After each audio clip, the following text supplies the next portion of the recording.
berganti tahun pun berlalu.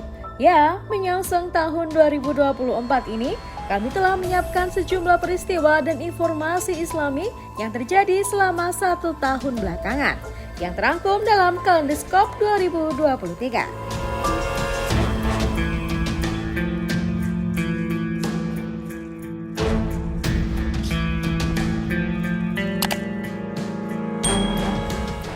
Awal tahun 2023 heboh diwarnai dengan kepindahan bintang sepak bola Cristiano Ronaldo dari Manchester United menuju klub Arab Saudi Al Nassr. Pemain Portugal itu dikontrak selama 2,5 tahun sampai 2025 dengan bayaran sekitar 200 juta euro per tahun atau sekitar 3 triliun rupiah. Di akhir bulan yang sama, pembakaran Al-Quran dilakukan politikus sayap kanan Swedia Denmark Rasmus Paludan di Stockholm, Swedia dan Copenhagen, Denmark. Paludan bahkan makin membuat muslim murka karena berjanji membakar Al-Quran setiap hari Jumat. Kemudian di bulan Februari, kabar duka datang dari Turki dan Suriah. 2 gempa bumi dahsyat melanda Turki bagian selatan dan tengah dengan kekuatan magnitudo 7,8. Lalu 9 jam setelahnya, gempa kedua berkekuatan 6,7 meluluhlantahkan negeri 1000 masjid. Korban meninggal di kedua negara mencapai 21.051 orang. Keikutsertaan timnas Israel dalam ajang Piala Dunia U20 yang digelar di Indonesia rupanya mengundang polemik di tengah masyarakat.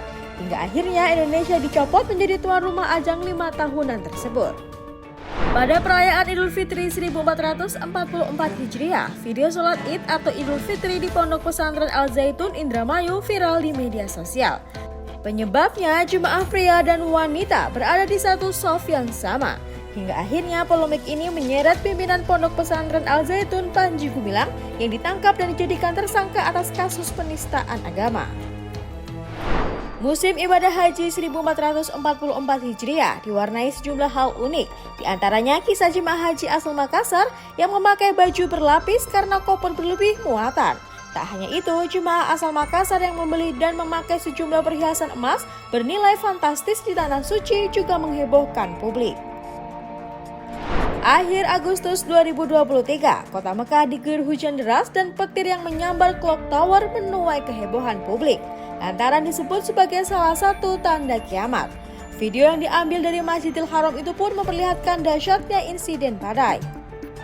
Yang paling menyita perhatian publik di tahun 2023 adalah konflik antara Israel dan Palestina yang kembali meletus. Pasukan Brigade Al-Qassam melancarkan serangan ke Israel pada 7 Oktober 2023 sebagai balasan atas kekerasan Israel yang terjadi di Palestina sejak 2008. Israel pun melakukan agresi balasan ke jalur Gaza yang menyebabkan tewasnya puluhan ribu warga Gaza dan merusak seluruh bangunan.